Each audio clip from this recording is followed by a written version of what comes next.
All right, we're live. What is up, my shred heads? Welcome back to the channel and welcome to the first Mod Mondays. It's not Mystery Mod Mondays because something happened this weekend where I needed some range, so we're gonna upgrade the Bandit and we're gonna throw an extra battery on there. Little 52 volt battery.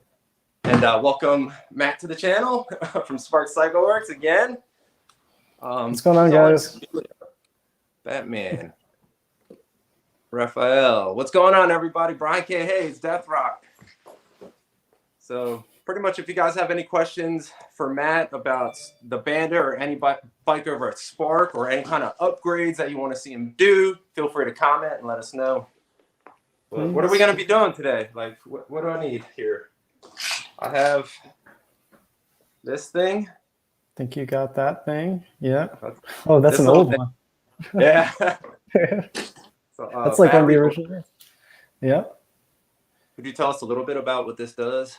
Yeah. Basically, you can combine two batteries. So there's two inputs, and then it looks like there's two outputs, but you can choose either one. One of them is just used for a programming thing. So you hook one battery up to that top port, the other battery up to the bottom port, and then whichever one you want in the middle, you can connect to your controller. Doesn't matter. Okay. But you can't really mess it up just because there's a standard way batteries are wired up. So if you go into your e-bike and you unplug it, you'll notice that certain wires or certain connections are on certain size. So there's literally no way to mess up hooking that thing up. Awesome. So I'm not going to catch myself on fire or electrocute myself or anything crazy, right? I hope not. Awesome. So I'm just trying to get this camera like set up for you guys. Matt, feel free to, can you see the comments rolling on the side or anything? Let's see. Oh wow. Yeah, I just clicked on comments and then it just went. Yeah. Okay. So feel free to answer any of those comments. Okay. And while you're walking me through this whole thing, but definitely let's answer some questions right now while people are loading into the live. Very cool. Let's see. Greetings from San Diego. What's going on? Batman, what's up, dude? He said, cool. Don't use promo codes. What? Use my promo codes, bro. Yeah. You're helping the Shreddie has to eat. This is my livelihood, bro. Yeah. All right. I'm just getting the pools ready. So what mod are we doing today?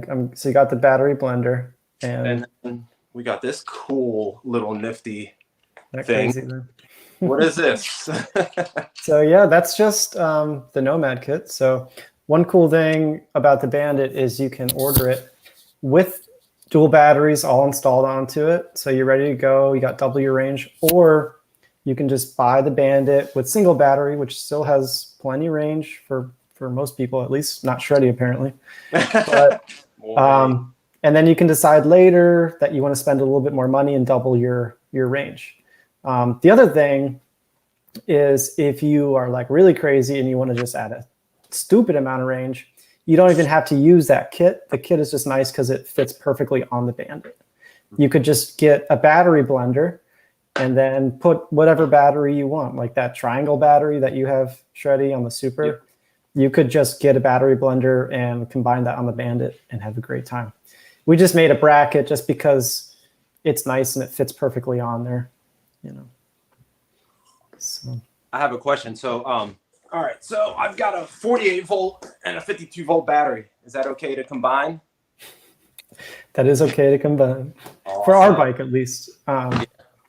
Our bike, at least. I mean, you got to check with all the bikes. So depending on how you're going to set things up or what company of bike you're riding with, not all of them are going to accept it. So like our display, you can go in and you can set it to 52 volts if you want. I actually usually keep it on the 48 volt setting when I'm running 52, just because I'm blending both of them. And that way I have a closer eye on how low the 48 is, just because the 52, once it reaches its low voltage, it will just cut off. The BMS will just trigger it. So it's just a preference. Right. And then I got another question. Or no, I just want to say something. So when you're charging batteries, always make sure that it can accept the amount of power you want to push into it. So, or how many amps you want to push into it. So I have a Grin technology charger that can push up to 8 amps. I tried to push 7 into this. You know what? I didn't know this happens, but if you try to push too much, what can happen, Matt? Yeah, you just blow a fuse. Yeah. So there are 2 fuses in the batteries. One of them is on the charging port, and that is to protect it from, you know, way too much current going in. Let's say you have the wrong charger and you plug that in because it has the same connector. You can protect your battery by blowing a fuse. Or if something else happens, let's say you just go way over power somehow, which is very rare, but it can happen. But more than likely, like you have some type of short, or like, let's say your motor cable gets loose and then it creates a little short. There's a fuse in the battery itself on the output that will also protect it. So then you don't kill an $800 battery, just blow a fuse. Like a little fail safe. So what happened when we stopped the charge, I went to try to charge it. I pushed too many amps through it and it wouldn't accept the charge. I was like, oh crap, but the battery will still work. It'll still do the discharge, as White Mike told me, because it did work, but it just wouldn't accept the charge. So I hit up Matt. He's like, dude, you blew the fuse. I was like, oh. So we opened the battery up. We got a marine grade 5 amp fuse, stuck it back in there, and we were back to charging. Yeah, one thing I want to see, I'm going to talk to our battery supplier, because the 5 amp is just a standard thing. They just pop in because, you know, maybe 0.5% of people are like you, Shreddie, who are going to go out and buy like a Grin, like super duper fancy charger. But I want to see if I could put a 10 amp fuse in there. Dude, I was thinking about doing that, but when Marv went to the marine shop, the lady was like, I don't know if I'd put a 10 amp fuse in there because that could be bad, but I didn't know if it was good or bad or what, but yeah. This is the charger we're talking about. I think that's amazing. Grin is such a good company. Those guys are brilliant. And what's cool about the chargers, you can put different connections on there, so it'll fit whatever battery e-bike you have. Those guys make amazing stuff. Yeah, definitely good stuff over there. Yeah, it's cool. Any questions? Okay. Just a lot of talk about frappes. Yeah. Oh, we're gonna have a frappe station there at Spark Cycleworks. That's right. Yeah. All right. Yeah. So should we get started on this mod? See what we can do. I'm looking for. Yeah. I'm gonna open this guy. I had a little cool idea. What do you think about sticking like magnets on each corner and then putting just 2 little thumb things that'll kind of bend in and hold it, just for like quick release? I think so. If we do magnets, Colin and I have been talking about it. If we do magnets, it'll be awesome just for accessibility. I'm just worried about it popping off. So it would need some additional thing on it. That's what I was thinking, like something that could just bend in and just hold it on each side. Yeah. It's actually kind of funny. We put a story post up like 3 weeks ago where Colin bought like a broken electric skateboard. Oh, yeah. And we put one of the e-bike batteries on it. Yeah, I remember that. And we're like, let's see if we can use a battery blender. And then we were able to use a battery blender and 2 batteries, and you do the math out, you would easily get 100 miles range. So that'd be crazy. Because it was like 2 e-bike batteries instead of like a skateboard battery. Yeah. So after that, we started getting tons of DMs from these electric skateboard guys being like, can you make something? And so that's how the whole magnet conversation happened. Right. We're friends with a few people down in Washington, D.C., the PEV community down there. It's crazy. And so many of them use magnets to hold stuff onto their boards. Right. So it could be cool. They could be very strong though. This guy said, hey guys, Eric, AKA Philly Bandit 311 here. Where's my bandit? Just kidding. I know. It's coming, bro. I'm so sorry. You know what's crazy is just production wise, the frames should have been here and completed in freaking June. So Oh, wow. we're on track. We're looking good now, but just Yeah. it's amazing the delays the entire world is seeing with stuff. So yeah, no, we're looking good.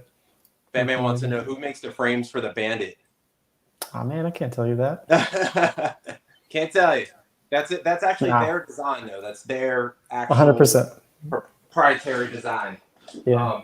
There's another company that's pretty rad, and they use a similar company to us. Oh, okay. I'm gonna open this up. Is that cool? Go for it. I want to show these guys what it looks like. So the newer Bandits have thumb screws on there, right? For these? No, standard screws. But what we're planning on doing is like basically a kit, and like if you were to do like a little toolkit or something in there, then it would be thumb screws. But who knows? I mean, we kind of just take it by what's interesting to people. You know, these things are in such small production runs that we can easily make a modification like that. But just a few screws. I'll put two back in. Yeah, it's good. So here's what I've modded on mine. Delaware, and then of course my surf bagel. But it works. Batman says, I've seen some frame just without the suspension on the back. If you see it, please let me know because it's protected by design. Yeah. We've been working on it since 2018. So, I mean, there's a lot of people that will copy stuff. And that's kind of the world we live in. But it's illegal. That's illegal. Yeah. I mean, we talk to the guys over at zoos all the time about this kind of stuff. They're being attacked left and right. It's crazy. Oh, yeah. I've seen one so far. Yeah. So, yep. All right. So, what should I do next? You got to walk me through this. Sure. I mean, the next thing you got to do is take the seat. So, underneath the seat, just remove the front 2 bolts and the middle, or the front 2 nuts and the middle 2 nuts. That's what I'm using a 10 millimeter. Is that good? A 10, if I remember correctly, is correct. Okay. I don't know if that's a deep enough socket to reach it. I got it. I'm taking this off. The suspension is dope, says Batman. Yeah, the suspension. One thing that's nice about the suspension is we put just some standard shocks on there. They're nothing crazy. They're a little bit rigid, as I'm sure Shreddie will tell you. But we used Honda's standard.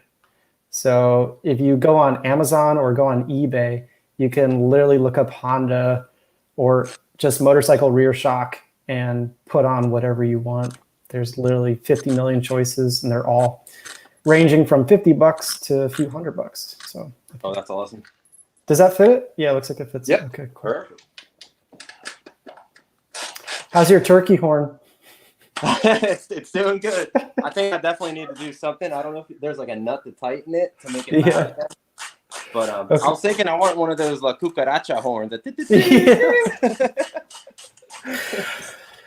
Oh, man, we were in New York City, and all those guys have their horns modded to be crazy loud. So, really? Yeah, because you're fighting all the traffic sound. So they all have like boat horns on them. So pretty cool. So the horn is just held on by the nut itself. So yeah. So that's one nut that's holding the horn in. Okay. Yeah. Batman, the Bandit's $3,000, $29.95. Depending on the kit, also you can do that. The Nomad. Yep, you can add a kit on there too. How much is it with the battery blender and the dual battery setup? Oh, let's see what it's at right now, because we've been slowly creeping it up as we get ready to ship things, trying to get people to put the order in.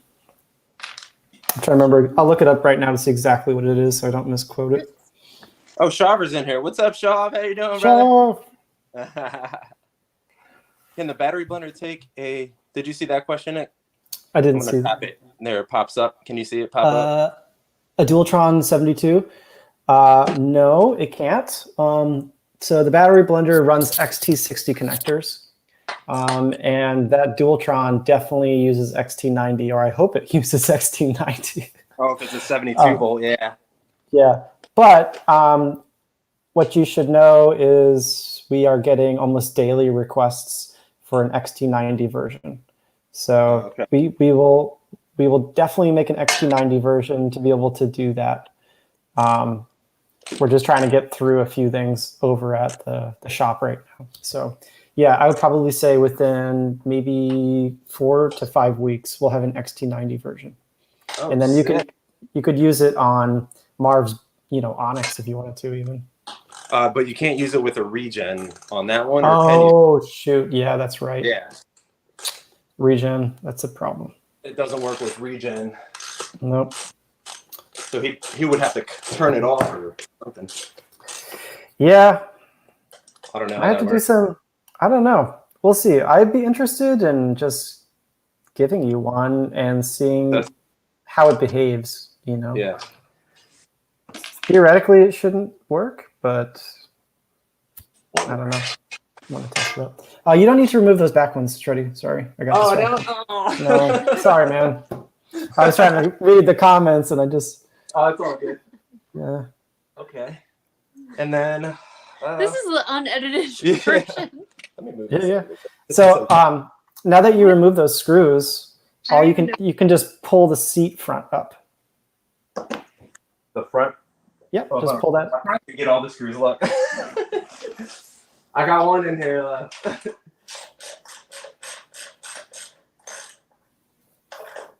And with the Bandit also, you can add any style headlight too, as long as it's a 12 volt or. Yep. So the very first generation of Bandits, we ran 48 volts, and then on the last generation, we had the idea to step it down. So if you opened up the control box, you see there's step downs, and that brings it down to 12 volt. And very simple. That allows you to do everything. All right, so you got it? Uh-huh. Okay, so take the bracket. Unscrew this little nut from Nope, there. you don't need to unscrew it. You don't need to unscrew it. Oh, really? Nope. Okay. So just, you can kind of see where you just drop that through the frame. And then you're going to line the two holes up with under here? Just like that. Okay. And then can you backwards? No. You're fine. So that can go through the little bracket part that's like sticking down right now. That can just go through the frame. Is it faces the front or the rear? The front, just like that. Oh, okay, and these go through these little holes here. Yep, but you'll probably have to do that front bracket first. Okay. Yeah. So. Hold on. Let me get this out first, I think. And then I can kind of like. There you go. There you go. Yeah. Come on, bring it. There we go. It was being difficult. And then it slides forward, and then. There we go. There you go. This I can go through and out of the frame. That's right. And then it just lines up with the two seat posts.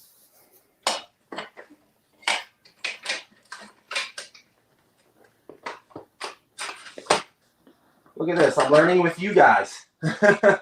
So it should fit very closely to the seat and the bracket itself. Can you, right up here just to make sure. Yep. And then so what you need to do now is tighten or put the two nuts back onto the seat post. You don't. Okay. You can. Yep. I'm going back under the seat really quick. See any questions? Model S doesn't have enough room. What? Oh, Shriver's loving his freaking Tesla. Yeah, that thing's awesome. I want to get a Cybertruck so bad as the delivery vehicle. I would love to see that thing wrapped in a Spark logo. Yeah. That would be so sick. All right. Remember, guys, always check your nuts. Always.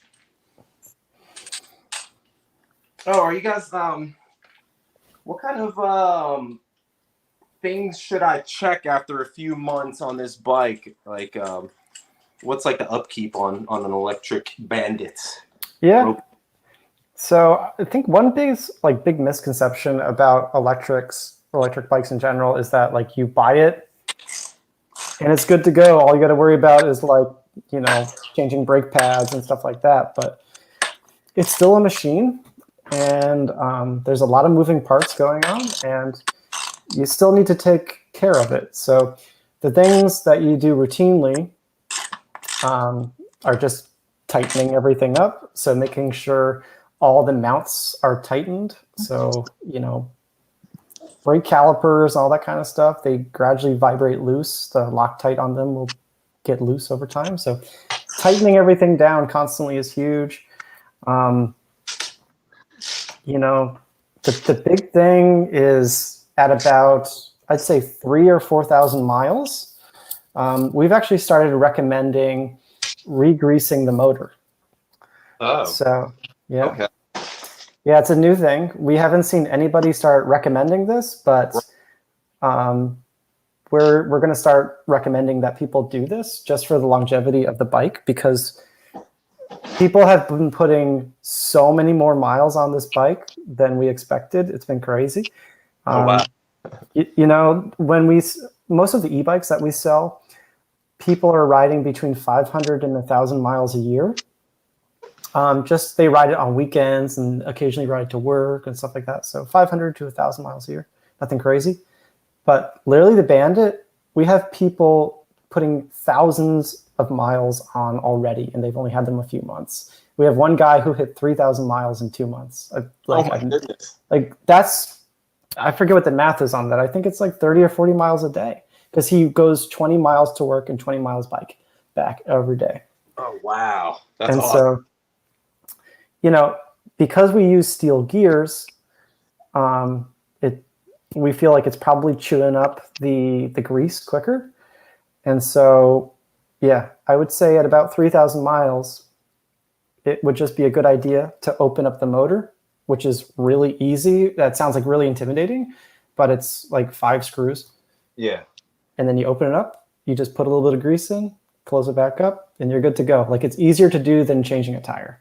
So you put the grease on the metal gears. Yeah. Okay. And then if you don't do that, what could happen if it does go greaseless for a while and it just dries up? So if the gears kind of dry up, we'll just put it that way, it's just going to start building up heat quicker. And, you know, that could lead to concerns about the clutch. There's a clutch in a geared motor, unlike a direct drive motor. And so that's one of the areas of concern as we start to get higher and higher in the heat levels, higher in the wear levels. You know, we have solved the problem with the gears, making those metal gears. We know those aren't ever going to have a problem. And so the next failure point is the clutch. And so we're working to beef up that clutch so it's even more resilient. But just greasing the motor routinely, I think, would be a good idea. Maybe it won't be helpful at all, but we've been doing it, and it seems to be a good idea. I don't know. And it's easy. Ultima said it's not necessary for nylon gears. Okay, so just That's a metal true. gear. Good. That's true. What's up, What's up, Richie? Eric Rizwiz says, I bought the Bandit based on videos like this. Shreddie's a great reviewer. Matt and his team sold me with their love of PEVs, e-bike, etc. Thanks, brother. Thanks, man. That's why we do this, brother. Yeah. We're a very small team. Everybody at Spark is crazy passionate about this stuff. So they definitely are. Yeah. We're customer service too. Yeah. All right. So should I tighten this little bracket next? You should. Okay. Yep. So is that the same size, 10 millimeter? Should be. Yeah, look at that. And then not like this. Should I do it like this? Probably that way. Yeah. It doesn't really matter. That was made. That was made before we had the final one done. Yeah. As you can tell, it's like a piece of aluminum that I just like cut with it. Yeah. So you don't need to go crazy tight with it. Okay.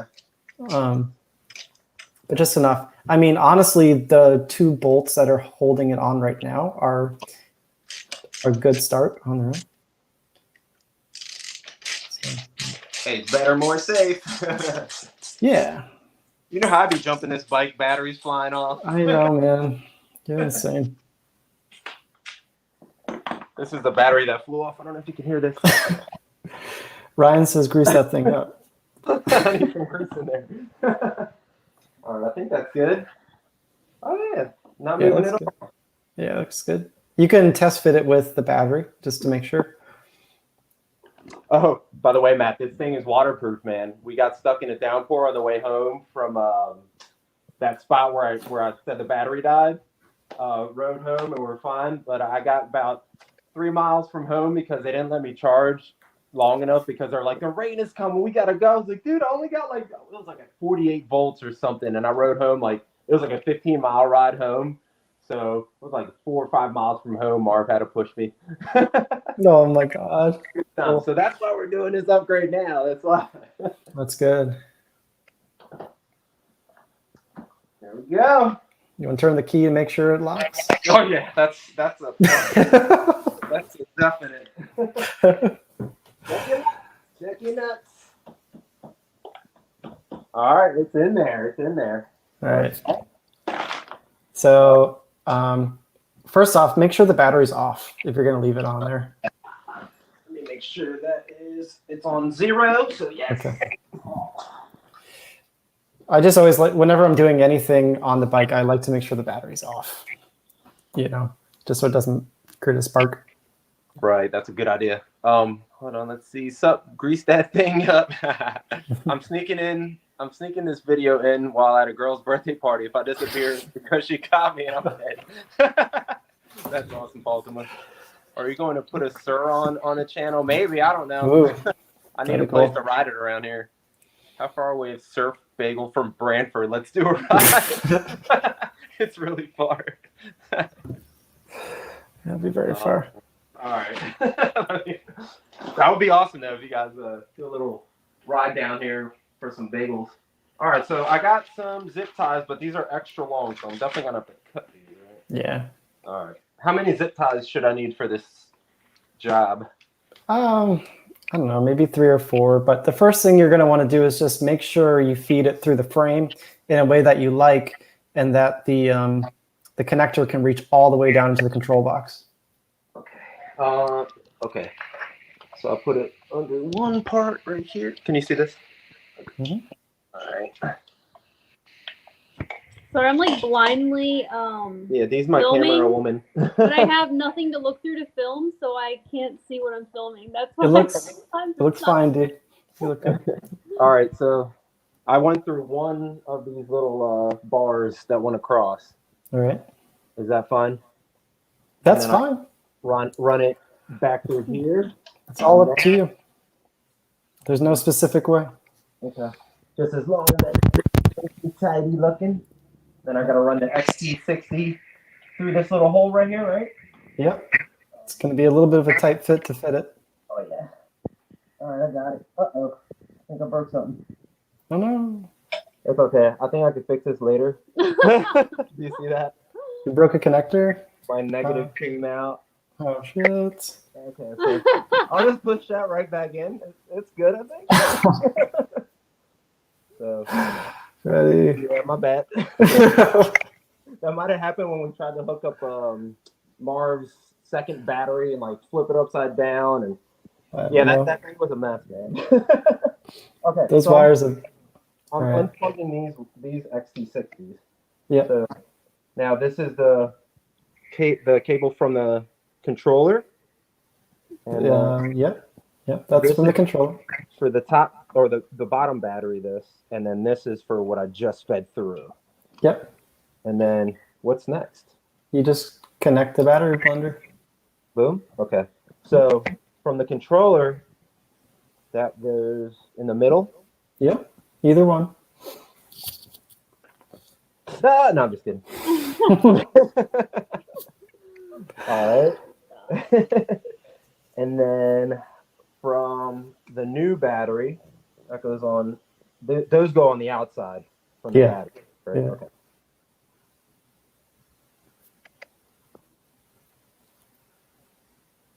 There we go. Got it in there. And then now this is from the middle or the bottom battery. And that goes right there. Okay. Let's hope that one thing doesn't pop out. It's probably gonna pop out. I'm gonna get Marv to come here and solder that. Yeah. Yeah. Alternate 22 says it needs to be soldered. It definitely needs to be soldered. That'll end up falling out while I'm riding, and I'll be like, no. Or it's gonna create it'll create a spark, which you don't want. Okay. So I will not turn this on then. I mean, it'll work, right? It will work. It will work. Okay, that's pushed in there pretty good. So I think I'm gonna need some solder and like one of those little sleeves, little heat shrink sleeve. All I right. would recommend that too. All right, so that's good. Okay, so now that's ran through here into there into the battery blender. Both of these are plugged in, and the controller is plugged into the blender. And where would we put zip ties? Like, Well, just on the frame, like I said, it's all up to you how you want to run those cables. okay, You know, just as long as we're not like flapping around, getting stuck anywhere. Yeah. Okay.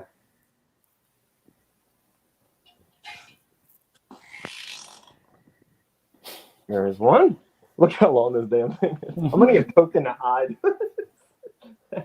All right, I'll just slide it off to the side there. I think I'll put like I'll put 2 on there. It looks good. And I'll do one like up here just to get that from me around. Look at this. If I can do it, you guys can definitely do this.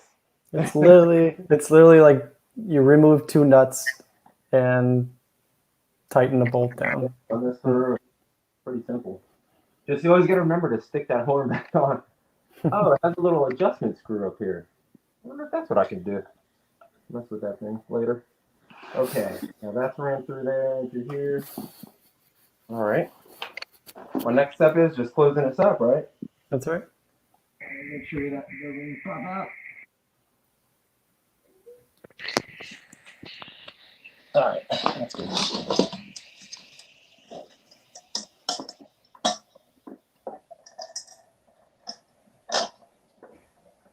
I'm just gonna get them finger tight, and then I'll use a screwdriver. Any questions up there? Anyone in California getting a Bandit or has one already? Has anybody bought one from California? We have one. There's only one Bandit in all of California. It's in Los Angeles. Yeah. Oh, wow. Yep. Everybody else is in New York City or Boston or Philly or DC or Connecticut. Yep. We'll get some more out there. Oh, yeah. Probably be a little bit. A lot of our marketing is all focused on New England just because our production is small and we actually like to deliver the bikes ourselves. So I think people are going to start to get surprised when we say that the orders are ready to ship out and we say, hey, we're going to be arriving to your house in our van. That's freaking awesome. Yeah, well, we just got to the point where so many bikes got damaged by UPS. Oh yeah. That we just said, screw it. We're just going to buy a van and we deliver these bikes ourselves, because the amount of headache that we were getting by having people get headlights broken and fenders dented and all this kind of stuff, it was difficult. And it was also like insanely expensive to ship. Like, I don't think people realize how expensive these bikes are to ship. To go from Brantford in Connecticut to New York City, it costs us about $300 to ship a bike. So when people wonder why we don't have free shipping and stuff like that, Yeah. it's crazy, you know. But Hey, have you heard of anything of them cracking down on e-bikes? I saw videos of cops pulling over like a bunch of e-bikers in New York and all this stuff happening. this is exactly why we're doing what we're doing. It was only a matter of time, right? So when we started working on the Bandit, we said, we're going to make it legal and make it follow all the laws and make it register from the beginning. And so now New York is cracking down. We just saw them like literally herd a group of e-bikers and just get a hold of all of them to check all the bikes out. So we're seeing some people take other e-bikes that are not e-bikes and register them as e-bikes. I don't know how long they're going to get away from with that, because you're going to need, you know, manufacturer's proof. And so right now they're kind of skating by, but eventually the laws are going to keep on getting tighter and tighter and tighter on this stuff. It's Right. what happened. It's like it happened with gas vehicles too, you know. Yeah. So unfortunately, yeah. And What? I said we got to have fun while we can. Definitely, yeah. It's not going to be forever, for sure. Yeah. Sure. But and that's why you gotta, like, I don't know, you gotta ride good. You can't ride like a jerk, you know what I mean? Like, I know it's difficult because these things are so much fun, and you know, something like the size of the Bandit, like that small, like we're seeing people with similar sized bikes push 60, 70 miles an hour out of them. And it's insanely fun, but I just don't want to see the whole industry get like destroyed regulation wise because of it. People flying on sidewalks, hopping off sidewalks to the street, going through cars, going through red lights. Like, that's going to give us all a bad name, guys. I know it's fun. I know. I haven't done it, you know? I know. I don't do it. Yeah, I don't know what's going to happen about it. I mean, the cities have been figuring out really creative ways to take people down. I told you about Philadelphia with the dirt bike cops. That blew us away. Yeah. And I actually heard Newark police have electric enduro bikes now. Really? Yeah. Crazy. That's sick. I wonder if they're on zeros. I'll send you a picture after our live. Boom! That's on there. I gotta find the keys. Look at all these e-bike keys. Oh my God. So I gotta find the right one. I think it is this.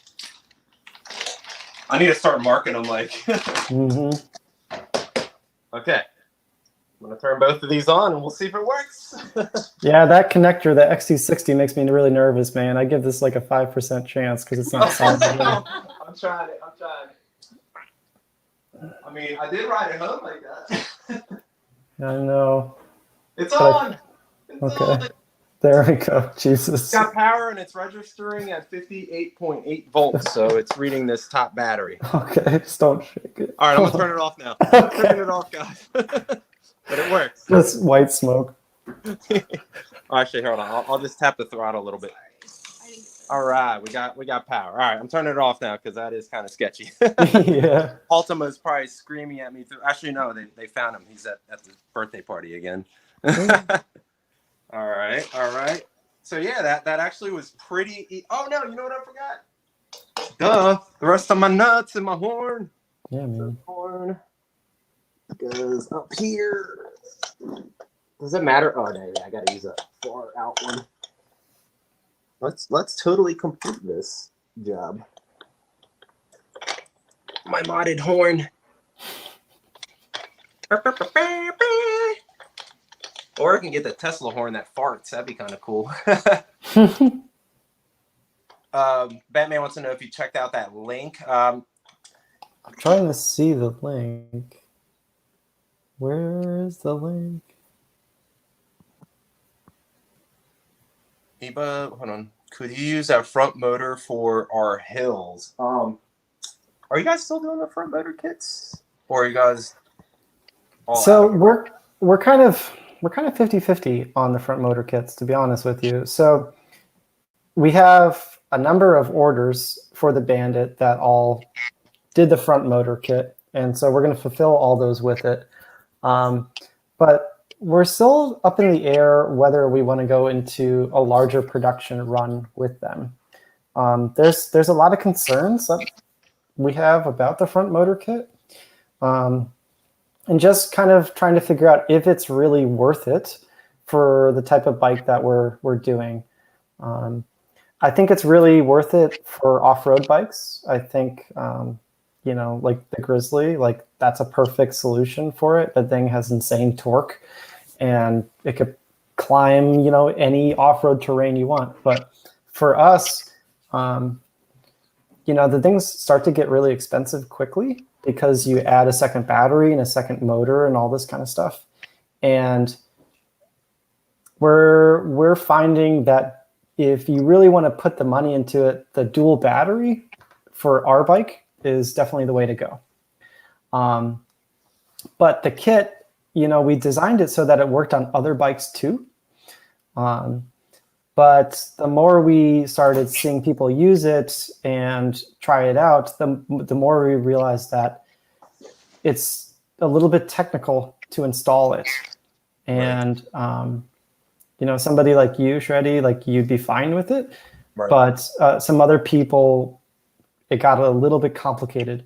Yeah, some people can't screw on a light bulb.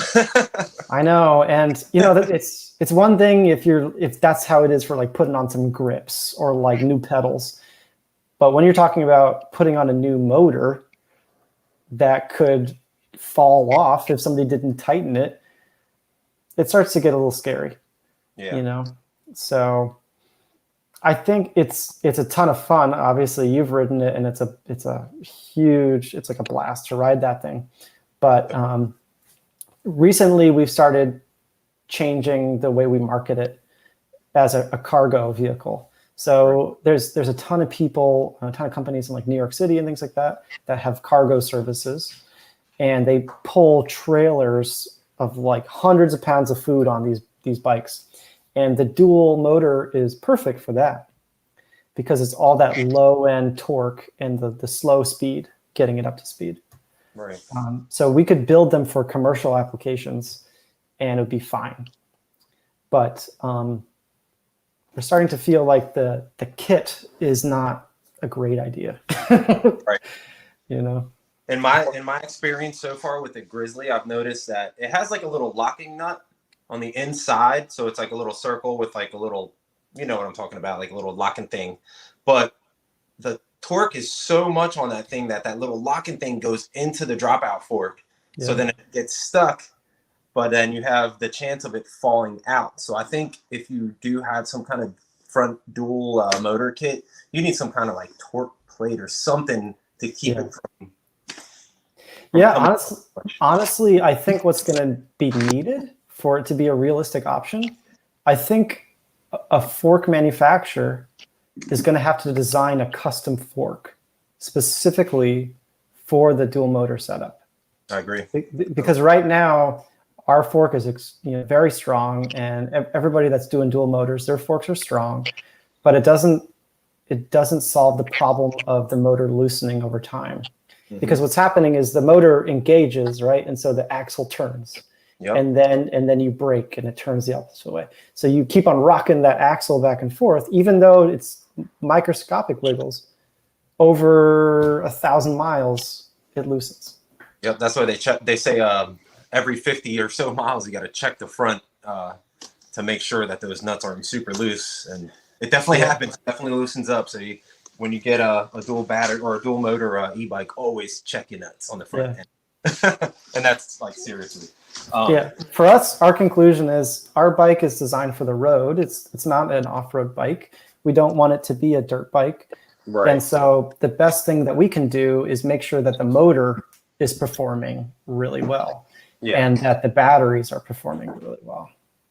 If we can find ways of squeezing more torque out of that motor, that's going to be a big deal, because we have to stay within our power band. That's the other trick, is staying within the power band. We have these limitations. What else can we do?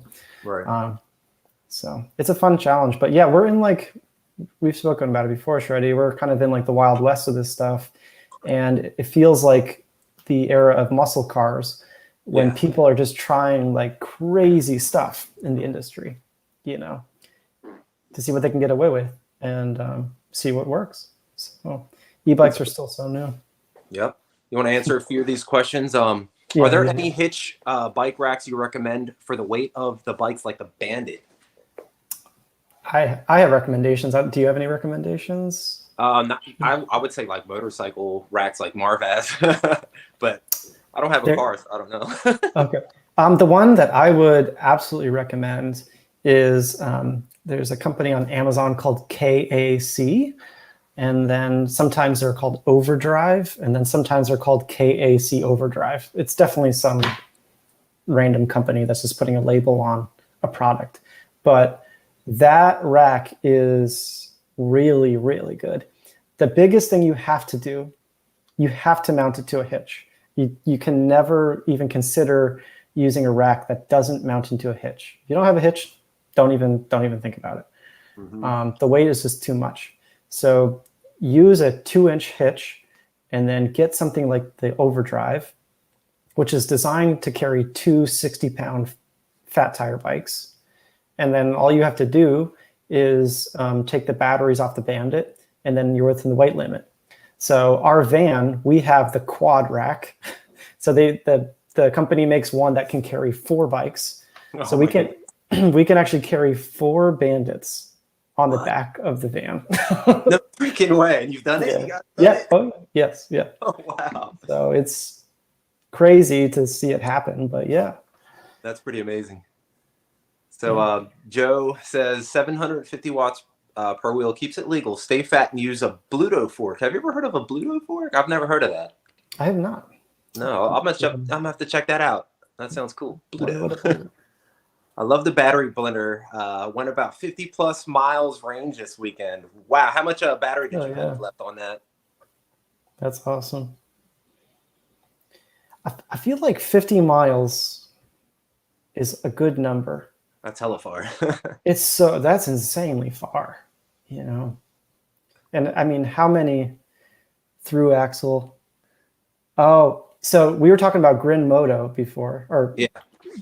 They have, as of I think 3 months ago, a through axle e-bike hub motor.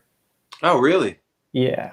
Ooh, yeah, we're talking about somebody needs to do something soon. That Grin is always like the pioneer with this stuff, and so they came out with a through axle. That would be a good step. I don't know if it's going to solve it completely, but through axle is definitely way better than a dropout fork. I feel like this comment is something that you guys would probably do in the stud snow. the tire on the 2-wheel. Hell yeah, man. Yeah. We have a ton of icy, snowy weather up here in Connecticut, and my favorite weather to ride is the snow. It's you know how you enjoy riding in the sand? Yeah. It's like the same thing, but you can just fall and not get hurt, and the bike doesn't really get that hurt either. So, you can wear a ton of gear and be totally padded up too. Yeah. So, whenever I see it snowing, I get so excited because I'm out on the bike just. Right. Yeah. That's awesome. Yeah, I remember the video you sent me last winter of you guys just ripping through like some deep snow. I was like, what the hell? That looks like so much fun. Yeah, it's actually fun to have a second person on the back because, like, I'll go out, like my wife will be on the back of the bike because you'll put extra weight on that tire. We'll give you extra traction. Better grip. Yeah. Yeah, you feel like you're on a toboggan. That's awesome. Deathrock said you can still put a battery under the triple battery. Go. I want as many batteries as I can get. People have asked us, you can actually fit 4 on the Bandit. So you can fit one underneath that top one and then one underneath where the horn is. So I don't know why people want to do this. Because it's fun. Yeah, I know, but it's like $2,000 worth of batteries. And I mean, you could get a 200-mile range, I guess, but I don't know. It's crazy. Really crazy. Yeah, we actually have a few people that ordered dual battery, dual motor on the Bandit, which was crazy. Jamie said, Shreddie, you coming to SoCal soon? I'm going to be in where am I going to be at? San Clemente, and then I'll be riding in Los Angeles on the 13th and 14th or 14th and 15th. I'm not sure. I know I'm going to be on the LA Eastgate ride. I'm flying out the 11th, so that's Wednesday. But I'm going to be on that LA Eastgate ride and then that Kobe mural ride. And I cannot wait to meet all of you guys. I can't wait to meet all you Cali guys. I'm going to be hanging out with Shaver, so I'm Blue Mamba too, right? What's that? Blue Mamba over at the. Oh yeah, I'll be seeing him too. I'm He's a excited. really good guy. Just looking through comments. Shreddie will be out here this coming Wednesday. Yep. Will he be bringing a bike? Which one? If I could fit a bike on the airplane, I'd bring the Bandit. You get a lot of looks. You'd be yeah. Any idea what percentage of battery capacity is lost in cold weather? It definitely drains it quicker, but I don't know what the percentage would be between that and summertime. Yep. So this is we get this question all the time from people in our area because it's so freaking cold. You probably don't hear this at all, Shreddie, but we get it a lot. So there's actually a little bit of a misconception. So when you have your cell phone, you'll notice that the battery on your phone in cold weather depletes crazy fast. And it's not because necessarily like the battery doesn't perform as well. It's because the phone is actually using power to heat itself and keep itself warm to protect the electronics as much as possible. So that's the main reason that your phone uses so much battery when it's cold. The e-bike doesn't care about that. The e-bike isn't trying to keep itself warm and worry about cracking a screen or something like that. So you will see a little bit of a range loss, but the biggest thing that you will see is a little bit of a power loss, a little bit less on the top end. It's not going to be outputting as strongly as it would be when the weather's nice. Okay. And I've had this problem. It was only on the Huck battery, the 30 amp hour battery, where the BMS would shut it off like at 40 degrees. So I don't know if like some e-bikes batteries BMS are set higher than others or lower. But I thought that was crazy. I mean, I think there's probably there's a lot of different worries going on about getting really, really cold. Right. Yeah. But yeah, you'll get a little bit of a loss. I saw. Well, I thought I saw one other question. Oh, moped tires for the Bandit. Yeah. So we put Kenda Craze tires on there. They're extremely hard to get right now. Those tires have been ordered out to 2023. If that gives you any idea how hard those are to get. Jeez. So they're good tires. I would definitely say if you're living in a city area, to put some liners on them, because there's a ton of crap on the ground and we see people popping tires. So they're a little bit thinner, but that makes them super lightweight and they're really fast. So I would definitely say keep the tires on there that are on there because they're very rare, very hard to get. But if you don't want to use those, I love V tires. I run the V Tire Sportsters, and those are crazy fast. Yeah. Those will get like 2 or 3 miles an hour faster on them. Oh, really? Is it because it's a harder rubber or what? No, it's because they're super fat. So tires are really, really confusing, but the V tires are like a 1/2 inch or so fatter. And that makes the wheel about 1 inch bigger, which increases your top speed. You'll get a tiny, tiny little reduction in torque, which I don't even notice, but you get a higher top speed. So, cool.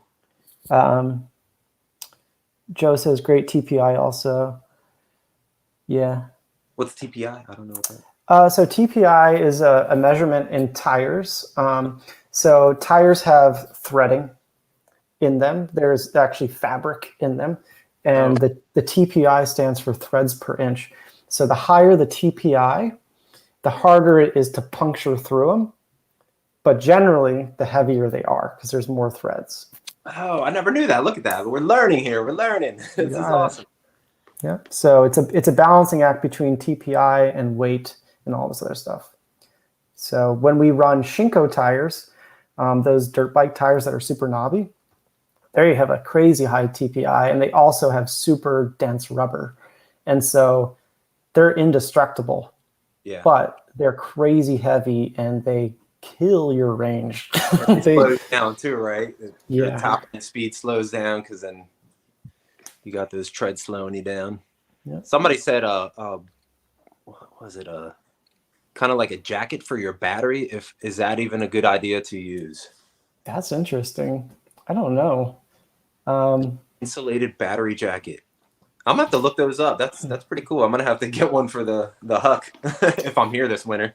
I think it's an interesting idea. I mean, you would basically be keeping your battery indoors in its little blanket until you brought it outside and put it on there. Right. But yeah, it'd be interesting. Will my Bandit have a speed governor for Philly, or will it be unlocked? Good question. Good question. That's a very good question. So we have a very specific way of wording it. And essentially what we do is whatever your state or your city, because some cities are different than their state, whatever your area, the regulation is set to for a moped, that is what we are going to make your VIN plate for. And that is what your bike is going to be set for. However, we realize that people may sell their bike eventually. So let's say you lived in Philly and you wanted to sell your bike to somebody that lives in Connecticut. Connecticut's speed limit is 35 miles an hour for a moped. And so if you want to do that, you have access to be able to change the top speed. So out of the box, it's going to be regulated to whatever your region is. However, keep in mind the Bandit, its top speed is about 35 miles an hour. It's not something you're going to unlock and go 60. We only have 1,500 watts to work with, you know, so I think it's kind of crazy that we can even get that speed out of that motor. But so I believe Philly is 30 miles an hour. I could be wrong, but I believe that's it. So if that's what it is, that's what your bike will get set to, but you could easily change that if you wanted to. Death Rock wants to know how much for online classes for you to learn from you. No, man. Yeah, I love this stuff. We can, I mean, It's fun, man. It's fun. Working, That's why we're doing these lives for you guys. yeah. Jimmy Elliott said, with 2 batteries, I don't think you're going to have too much of a problem with a heavier tire, such as the Shinkos. No, you won't. It's just trying to get the max out. You know, it's all about trying to push the limit of this thing right now and seeing what we can do. So yeah, I mean, if you want to run Shinkos, it's not really a good road tire. It's definitely something that you would use off-road. Like I have my personal Bandit converted to single speed, and I have Shinkos on that. I love that Bandit. That's the one I crashed. Yeah, that was a good crash. You were on fail armor. If you guys, I can't believe that. That had 40,000 views in the first half hour, dude. Insane, dude. So stupid. That's a good question right here. Can I run a single 52? Yeah, sure. Yep. Can we do dual 52s? You can do dual 52s. Yeah. Oh, snap. So actually, the way the blender is working, just so there's a little confusion on what's actually going on. And we are, by the way, we're making a video of the battery blender explaining everything. So you can expect to see a video explaining the battery blender within about a week, maybe 2 weeks. And it's going to be really funny. You're going to see Teo in a lot of pain. Oh, that's fun. I love it. Yeah. But so what's going on with the battery blender is you have 2 different batteries, and all it does is decides which one is higher voltage. And so it takes the voltage from the higher charged battery first. And then once they are balanced, that's the key, is to get them to balance. Then it takes them both until whichever one depletes first. And then the BMS shuts that battery off, and then it continues going on the other one. So if it's running a battery blender right now, it's just taking from the 52 first. So it's already only going on 52. Yeah, we'll see when I do that. When I do the range test with these dual batteries, we're going to see that in action. It's going to be really fun. Yeah. NS Smash 07. Have you thought about adding an alarm system to the Bandit? Something like what the Huck has? Yeah. So there's a lot of talk about just safety and theft prevention and all that kind of stuff. Shreddie, I'm actually interested in that controller we were talking about the other day with the one with the GPS in it. I think that's very interesting. There's a new company making a controller that has a GPS. That'd be crazy. An alarm system. So what's funny about these things is they're super duper easy. Like I can go on Amazon right now and buy a motion detecting alarm system for $15. You can just go do it. So I think over time we're slowly going to be adding more and more options onto it. But yeah, that's one of those things that if we want to do something, we want to do something very different, just because you can already do something very easy. So the theft rate on e-bikes is ridiculous. People it's crazy. E-bikes everywhere, and they'll do it in broad daylight with freaking tools and big freaking machines or whatever. They don't care. It's crazy. But yeah, what's cool about that controller we're talking about, it has the GPS on it, and it also has like a kill switch app on your phone, so you can kill the freaking bike if somebody's actively riding it. It will shut the motor off. But you'll be seeing that on the channel here in a few weeks. We're gonna have like the first prototypes here. Yeah, any pictures of the new rear blinker design? That's a good question. Could you pull that up somewhere? I'm trying to see if I can get you a photo. Give me 1 sec. Lee, what's up, brother?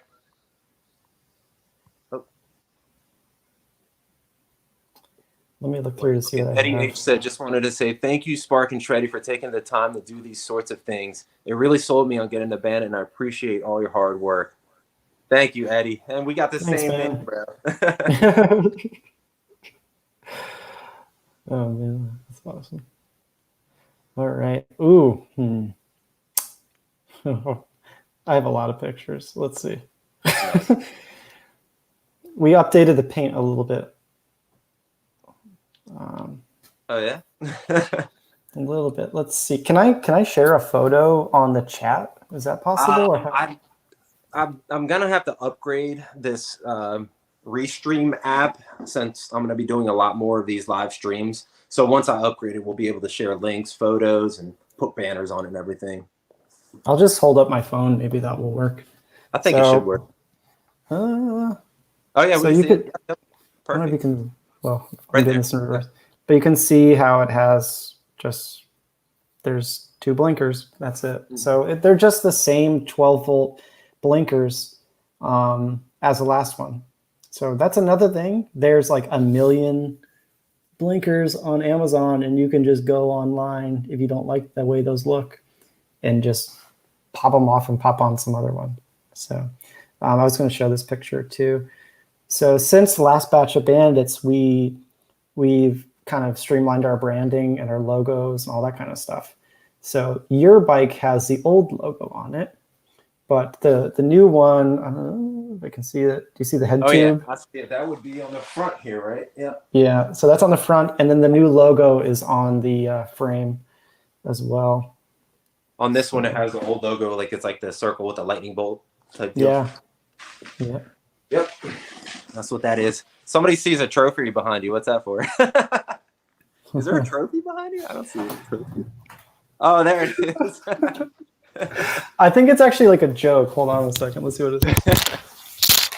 Shreddie, have you ever been to SoCal? I have never been any further out than Texas. So no, this will be my first time in Southern California. And guess what? The first place I'm going to go to is going to be one of those weed shops. That's the first place I want to go. He's like, oh, geez. All right, I'll show you what that trophy is for if you are curious, because it's actually relevant, which is hilarious. We had a parade in our hometown. Okay. And we took one of our bikes and we made it into a float. And we won. Yeah. No. An e-bike float? That's sick, dude. And that trophy was for like the best float. That's awesome. No freaking way. Where is it? You guys are going to have to post that on your Instagram later, on your story or something. Hey guys, make sure you are following Spark on Instagram, and follow me on Instagram also for future giveaways and just keeping up to date with whatever we're doing.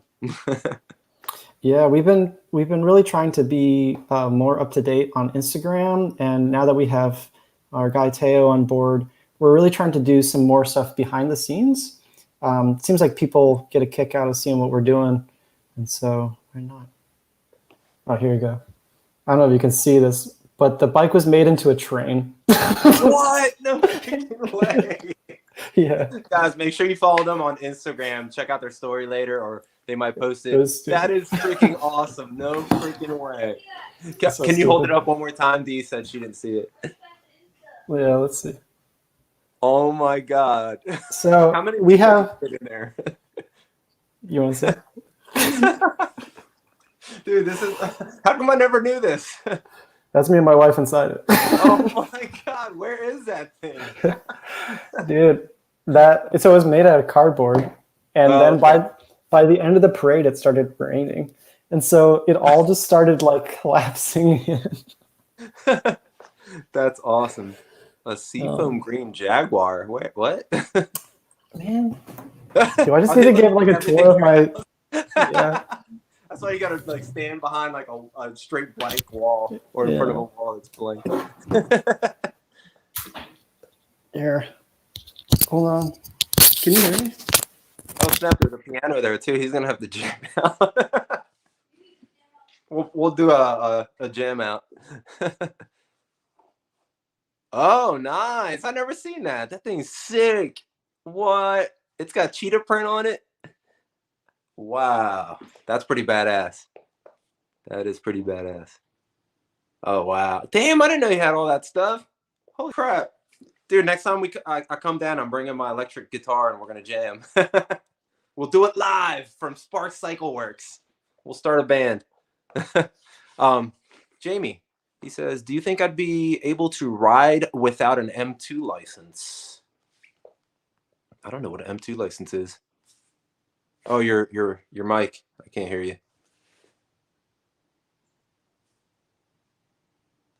Can you guys hear me? Yeah. Okay. You might have muted your mic on the bottom. Can you hear me? There you are. You're back. All right. I'll just leave it unplugged. I think something happened with my head. When I stood up, my headphones went silent because I yanked on the cord. I might have just broke my headphones.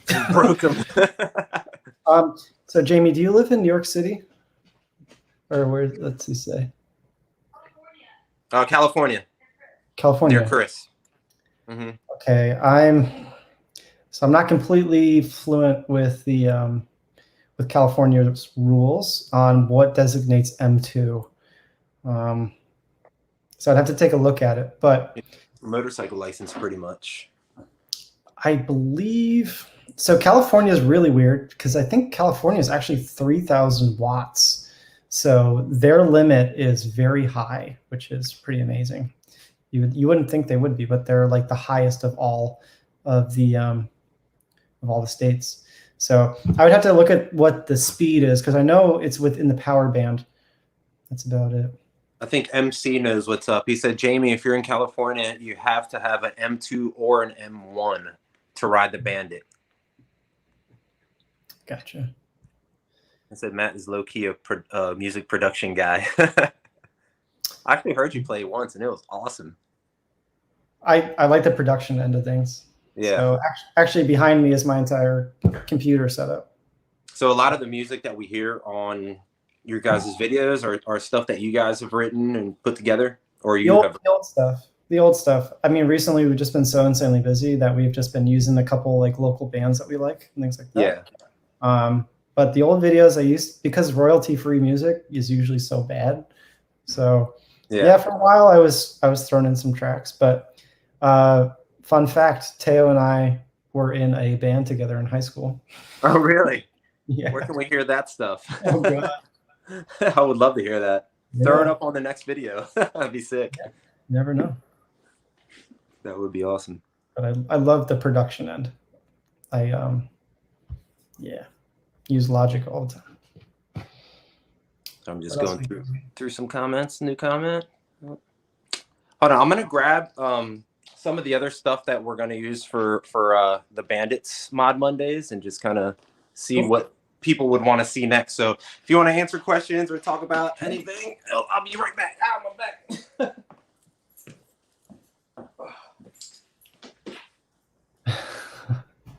I'm trying to read some of these comments, guys. Feel free to ask me whatever you want.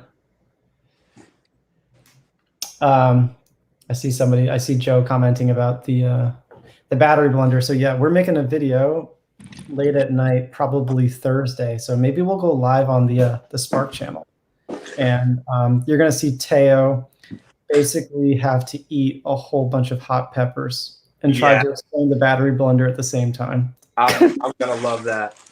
All right, so one thing that we have. I think Chris said we're going to be cooking salmon on the side of the bike, which is really cool. So yeah, this is a grill for e-bikes. You can open it up, stick some like fish in there, some steak. No, I'm just kidding. This thing is really cool. It is. Hold on, last time I opened this, like I freaked out. Yeah, you gotta be careful. Hold on, where is it's one latch, right? Yeah. Yep. Hold on. Can you guys see this? Ready? That's pretty sick. So this is gonna be a little mod that we're gonna do. I don't know if I could probably put it somewhere back here. Yeah, I put mine on the back side. But what's nice is it folds up, so you can go out and it's not always sticking out. And that way, if you decide you got to pick something up, get a sandwich or something, you can just toss it in there. Yeah, don't cook any salmon in it. That was a joke, guys. Close that back up. All right. So yeah, that's pretty cool. I'm excited to have that actually. So when I get a surf bagel, I can get a bunch of bagels, throw them in there. Yeah, we get probably 3 or 4 requests a week for cargo. I'm doing a quad setup for. No, I'm just kidding. This is just an extra. I'll bring it back up. We got this cool stuff. Yeah, you can actually tell it's reflective in the video. Oh, really? Is it shining? That's so cool. So yeah, so that's actually a really cool company. Those guys are in New York City, and it's just these reflective stickers. It's pretty simple. You can put them all over the frame in any way you want, and at night that's going to light that bike up from the side. Oh yeah, where would I put these? Just on the frame anywhere? We'll have to see next time. It won't work on the tires, right? Because it wouldn't. Use it on the tires. Or well, that might be or I could put it on the rims, right? Yeah, on the rims. You can't do those on the rims, but they do make ones that get on the rims. Oh, okay. That would be pretty cool to have rims that freaking glow at night. That'd be sick. So I could just kind of stick these around the frame. So yeah, one day on the Mod Mondays, we'll just let you guys choose where to put all these stickers, and we'll pretty much you guys are going to be modding the Bandit for me. Just choosing what you guys want. I got all these. I don't know what this is, little plastic guys and thingies. And what are those? I think that's part of something else. I can't tell from the video. It's like a. Oh, those are from the basket. Oh, okay. So I'm gonna put that together. Jamie, I'm going to answer a question real quick. Jamie says, is the Bandit less than 4 gross brake? It's actually 2. It's 2 horsepower. So that's the limit in the vast majority of the states right now. So it's really confusing because there's a federal guideline that's 5 horsepower. But all the states are now starting to go to 2 horsepower, which is 1,495 watts. I forget exactly what it converts to, maybe 1440, I forget. So we follow the 2 horsepower guideline so that it can register in any state. I've actually never heard that. The 4, what did he say again? The 4 gross brake. Okay, I never even heard. Yeah. It's just like saying 4 horsepower. Okay. So that's where I think the 4 horsepower, yeah, that would be 3,000 watts. So that's California's guideline. Would Spark Cycleworks ever do a scooter? Man, you get out of our Oh, can I say something before you answer this? So people have been hitting me up and they're like, Spark isn't answering me. So you guys know Spark is in the middle of a huge renovation. Can you get out of my life, please? Thank you. A huge renovation. So the whole place is just torn up. There's nothing there right now, right? Pretty much you guys got floors drying and holes in doors and, and walls, and you're passing tools through holes in walls. And it's right now the whole center of the facility is drying. It's the floor is painted with this epoxy, and it takes 3 days to set. Oh, okay. Right now, if I want to get to the other side, I have to walk all the way around the building and then go through the other door to get a tool and walk all the way around. It's freaking disaster. So I've been trying to answer as many DMs and stuff and phone calls as possible, but we've also been getting, we'll come in and get like 50 phone calls on Sunday when we're gone. Right. People think we're here checking our phones 24/7, but it's unfortunately we can't do it. You guys are a small team, and you guys are doing a lot of work right now. So you guys got to understand. Yeah, I mean, if you think about it, so we have to answer DMs on Instagram, on Facebook. We answer comments on Facebook and Instagram. We have to answer the messages on those things. We also have YouTube where we do the same thing. We have emails, and then we have our website directly, and then our phone. There's 3 different extensions on the phone. Yeah. So that's a lot. it's crazy. And just so you guys know, I'm here too. I have the Bandit. So if you have any questions like about the Bandit or any bike over there, I can help you out too. So, you know, if they're not able to talk to you, you guys can hit me up on Instagram or just write me through email. My email is on my YouTube channel and everything. You guys can find that anywhere. But I'm here for you guys. The best way right now is definitely DMing us through Instagram or email. Phone is the least likely chance to get a call back. But again, that will only be for maybe another week or so. Spark discount code in bio. Use code Shreddie, $100 off. D wants me to say that. Buy Shreddie a frappe, please. Yeah, do that.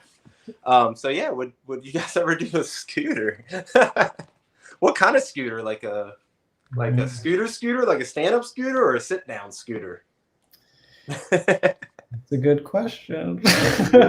Good question. So it's definitely something that is on the radar. But what I always like to say is, if we're going to do something, we're going to do something really different.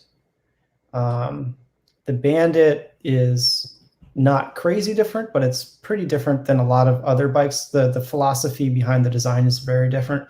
But if we're going to take on a new product at this time, it's going to have to be something very different. So if we're thinking about a scooter, which to me, the definition of a scooter is just something that doesn't have pedals. So keep in mind, a scooter isn't necessarily just something you stand up and you ride around like your Varla. That is a scooter, but a sit-down vehicle can also be a scooter. So in the eyes of the law, it's all it needs to be a scooter, it does not have pedals.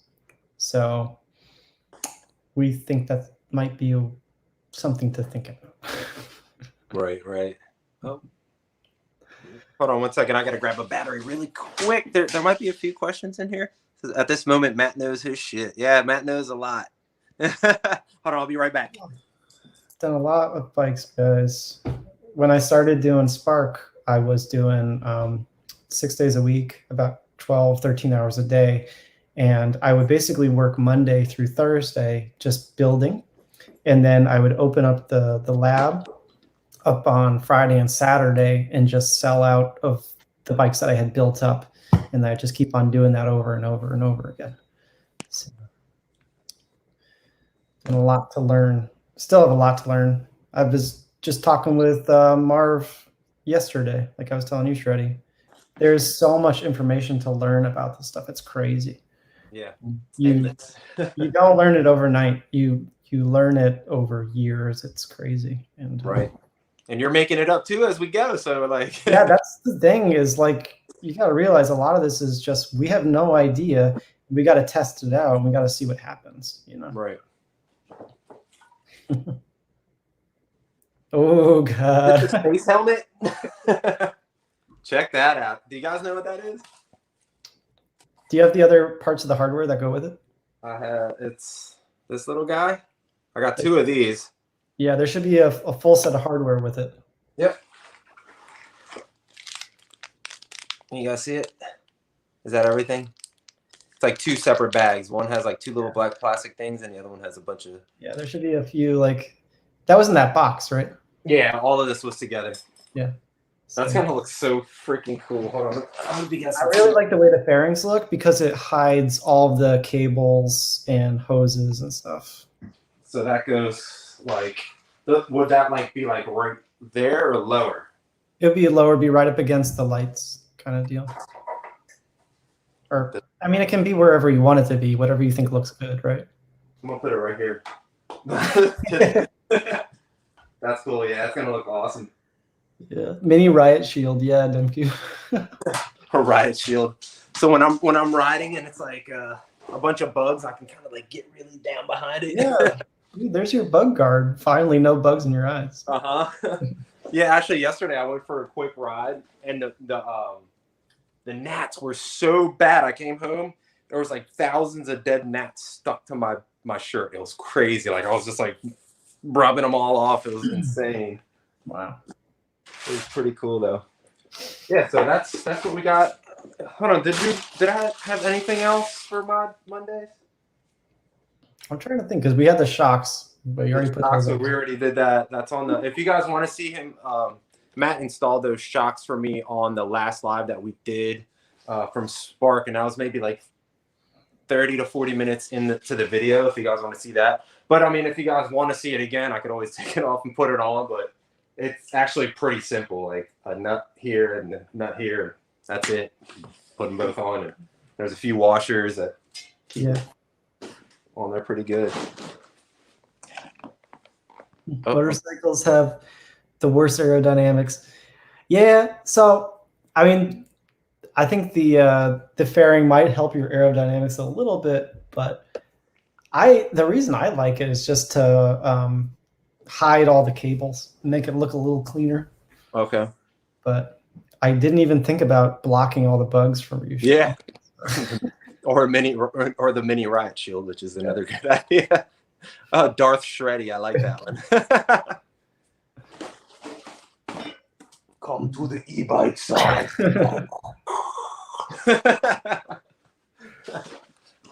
That's pretty sick. Hold on, your Dualtron Storm is a 60-mile-an-hour stand-up scooter with swappable 31.5 amp-hour battery. That's crazy. Yeah. Dude, going 40 on that thing is just scary enough. I saw one of those catch on fire the other day. Really? Not in person, but like a video of it.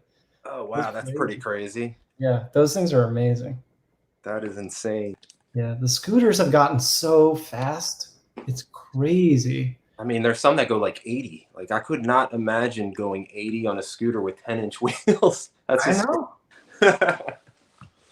But maybe I should do like a poll of what kind of mods you guys would want to see me do on the bike. Like, do you guys want to see me change the handlebars? Like, do you want? I love these handlebars, by the way. Like this with a cafe style handlebars.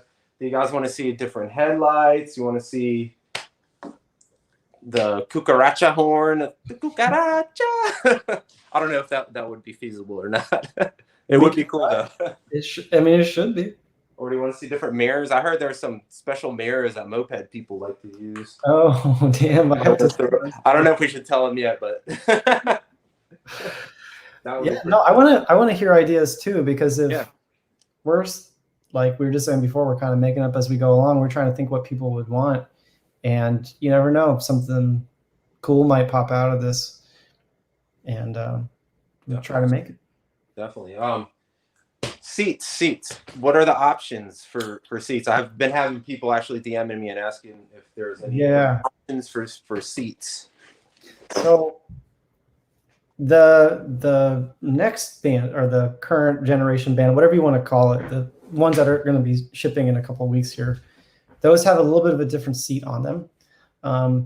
It's a little bit shorter, And I know this sounds crazy, but we had to shorten the seat down by 1/2 of an inch to fit it within UPS guidelines. Oh, The box size. I had to get a little bit smaller. okay.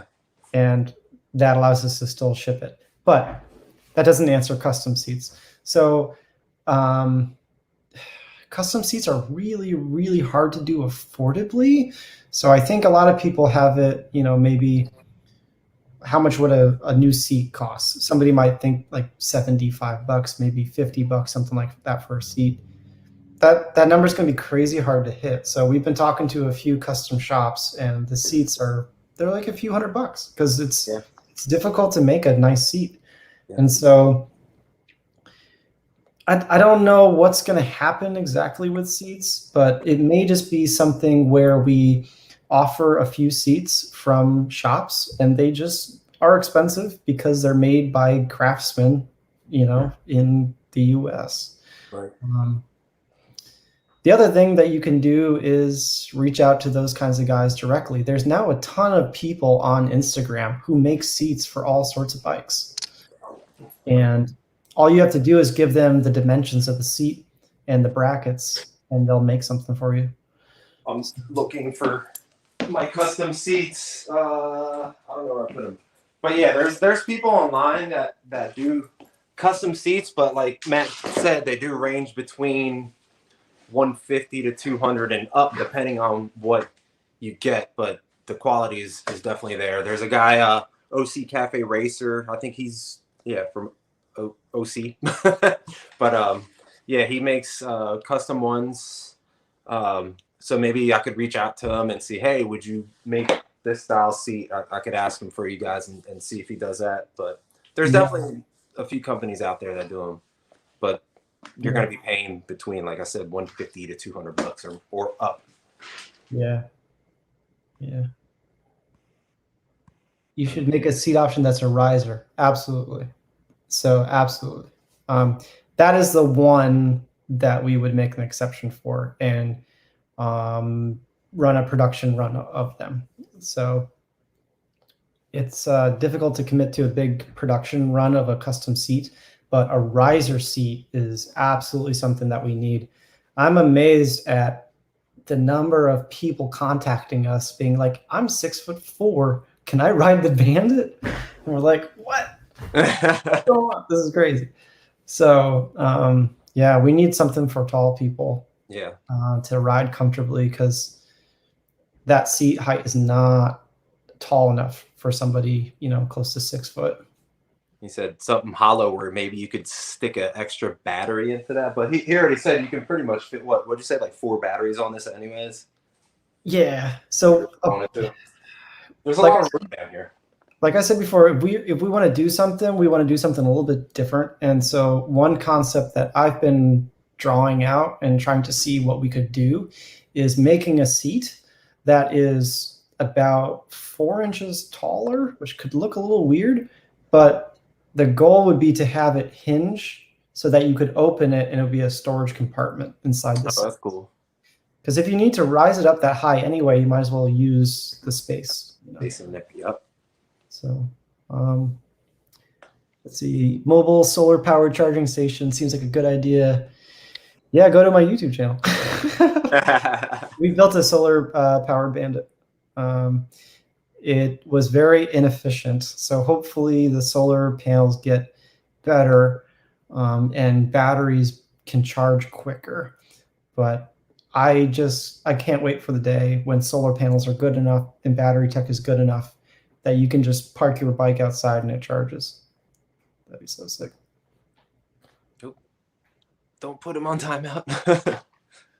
I almost put him on timeout by accident. Sorry. How much percentage of the Bandit is China versus US part? I mean, like every single e-bike. Yeah. So that's probably exactly what you would expect. Nearly everything is built in China, and there's just no way around it right now.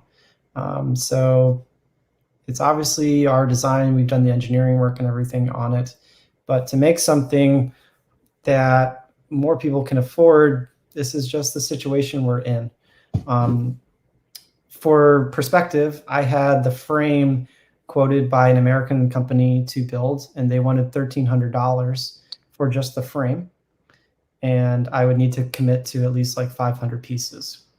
So if I were to make the frame and a few other components in the US, it would bring the Bandit up to $5,000 or $6,000. Easy, easy, easy. Wow. So right now, I know it's not what people want to hear, but I challenge you to find some other e-bike companies that aren't doing it the same way. But one of our big goals within the first 5 years of opening the company is to make something where at least 75% of the parts are right here in Brantford. So that's where we're working right now. Yeah. We'll get there. We're committed to doing it for sure. Yeah. Or Dee mentioned that in one of the videos where we went to Spark, you actually did have a raised Bandit seat. There was like little raising posts on there. So if you guys check out, I don't remember which video it was, but check out all my Spark videos. They're all fun to watch. Yeah, we have put risers on the seats before. I just hate the way they looked. It's not something I'm proud of at all. It was just a solution because we had nothing else, and the guy was super tall. And everybody's tall to you, Matt. That's a fact. That is a fact. You guys don't know I'm only 5'6". I'm constantly the smallest guy in the room. That's okay. Now people know.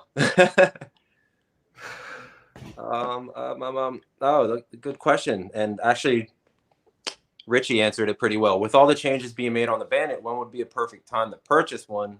And then Richie answered that you can customize the Bandit to your liking, and Matt will work with you.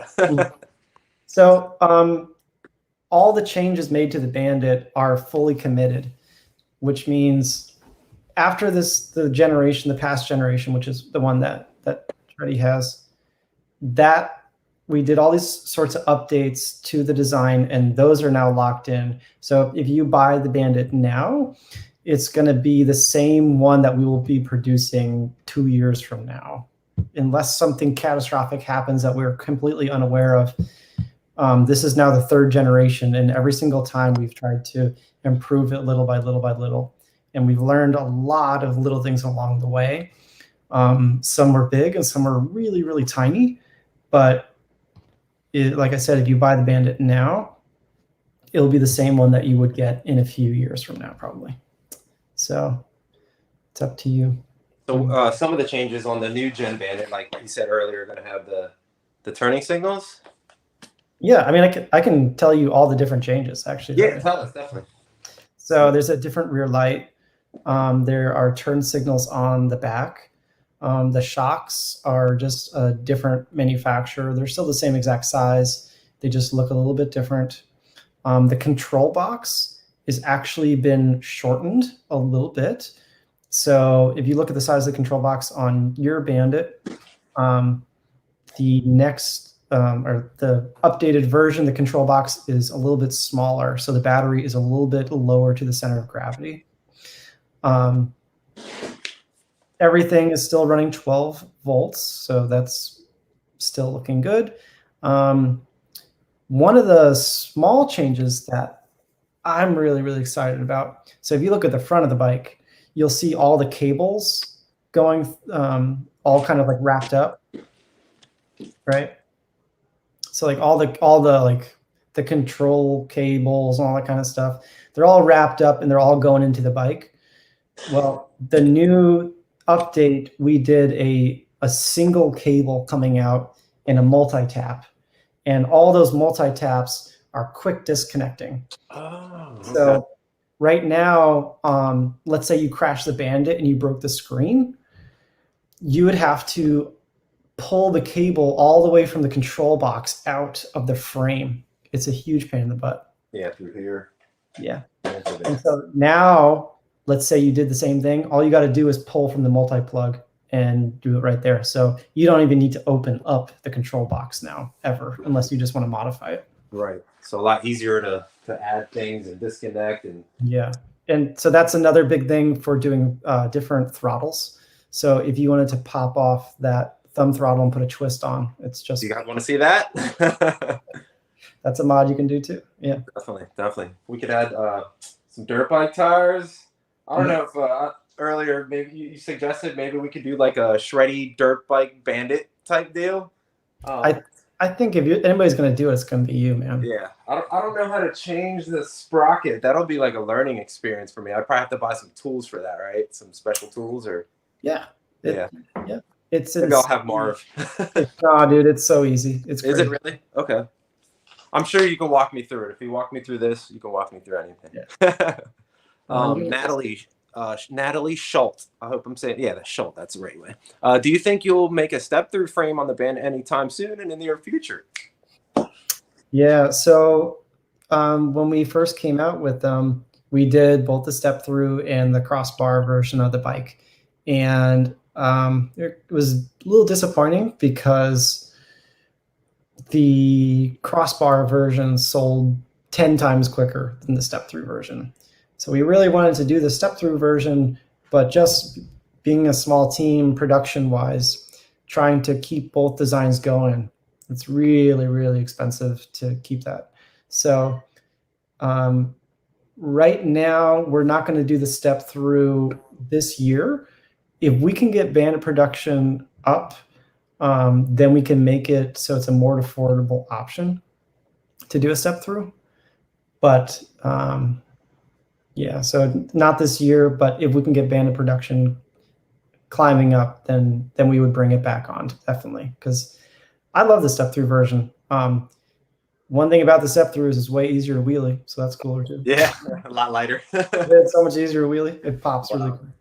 I got a question. I get a lot of DMs for this. Actually, they're like, "Hey, are there any white bandits available? When are they going to be back?" I got a lot of that question. I know. Lot. Okay, so we are working on a bunch of crazy custom bikes right now. It's all going on in the background, and the reason we were doing all these custom bikes was because we were going to be at the New York City Auto Show. We were going to do like a big announcement to this, like on our Instagram. Guys, we were literally going to build a test track at the Javits Center, and you could ride through the Javits Center on the Bandit. The auto show got canceled, so we kind of had to put it on the back burner. But we still have all these crazy custom Bandits. And the reason I bring it up is because it's kind of taught us that, hey, maybe we can do custom colors. Maybe it's possible to do this. We only make them in black right now, obviously, but we have figured out a few ways that we may be able to make production produce some colors. So it wouldn't be necessarily like a free option, because converting the bike to color takes about 5 or 6 hours to do it. But I'll tell you, out of all the pre-orders we have right now, we have at least 6 or 7 people that want to do insane colors, and we want to try to do them, you know? That's awesome. Is that something that like you can get the frame sent to you just not with no color on it, and then you guys could add the color to it? No, literally we stripped the entire frame down and painted. Wow, that's a lot of work, huh? Yeah, that's what I'm saying, man. But if somebody wants it and we have the team to do it and the demand is there, then that sounds like fun. Jim says, what is the status of the next batch of Bandits for delivery, August or September? So realistically, we're thinking the very, very end of August, but I would just absolutely mentally prepare yourself for early September. And the reason I say that is the delays we have seen in the ports have just been crazy. So what causes the delays is there's a huge shipping container shortage, and there's a massive traffic jam out in the ocean. I'm sure 90% of you guys have seen this. And so we don't know if the boat is going to be sitting on the water for 1 week or a month, and we have no control over it either. You can't do anything about it. So yeah, I would just prepare yourself for maybe first week of September, something like that is when we would begin sending things out. Right. But yeah. Joe said overseas shipping has turned into legal piracy. Surprise e-bikes have not reflected that price-wise as it should have. I actually have been seeing prices go up, and I know last year containers were like $4,000, and this year almost hitting 60 grand from what I've heard. Yeah. Getting crazy. So I mean, the first 50 Bandits that we're producing, we're making $0 on pretty much. We're not going to make a penny on them because of the shipping costs. But, you know, we have people that paid a certain amount for the bike, and you guys have committed to that, and we got to fulfill that, you know? So, yeah, I mean, shipping container went from $4,000 to $7,000 to $32,000. So there's nothing you can do. There's nothing at all. Yeah. Insane.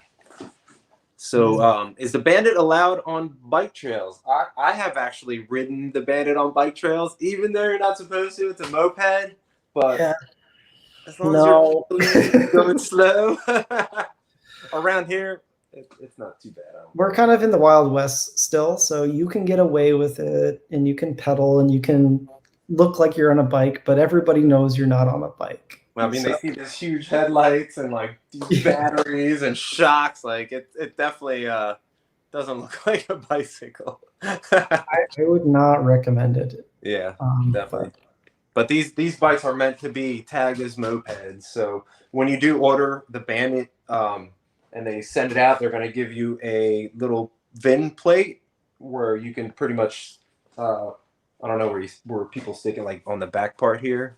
Mm-hmm. And then you can take it to the DMV or whatever it's called in your area and get it registered as a moped, and you'll be able to ride it legally on the side of the streets. Like around here in my beach town, this is a perfect bike to have, or moped to have. Yep. So Deanna says that you could wrap it, dude. I could actually. I was actually thinking about getting some cool like vinyl and then wrapping these sides with something. I think that would be really cool to wrap up this box with something, maybe like a camouflage or something. But I'm loving my stickers on there right now. I've wrapped it with some stickers. Or even the batteries. That would actually be a good idea. Is that something you guys would do? Maybe like hit up a company and just get a bunch of different wraps for these two types of batteries and your controller box. One of our favorite companies is Luna, so I'm sure everybody knows Luna Cycles. Oh, and yeah. they have some amazing batteries. Have you seen the clear battery that they make now? No, but that sounds freaking awesome. Yeah, the case they did out of clear plastic, so you can see all the cells and the electronics on the inside. That's awesome. I saw it, I was like, oh my god, Marv would freaking love this thing. Yeah, he would. There's a bunch of companies making like sticker packs and things like that for batteries. So it's definitely something that I could just hand off to Aaron and just say, hey, Aaron, design a bunch of cool stickers that get on it. That would be that would be a cool thing to have a little drop down box. Like, all right, what vinyl do you want for your, your batteries or your controller box? Yep. Have different options. That'd be really cool. The Bandit being a moped, will there ever be a model without pedals, pegs? Interesting. Cool. Well, you'll see one in probably 2 weeks. What? No, there's a custom build that we're doing, and it has not have pedals. That's not awesome. a production bike. It's insane looking. But so being a moped, yeah, it does have to keep its pedals on there.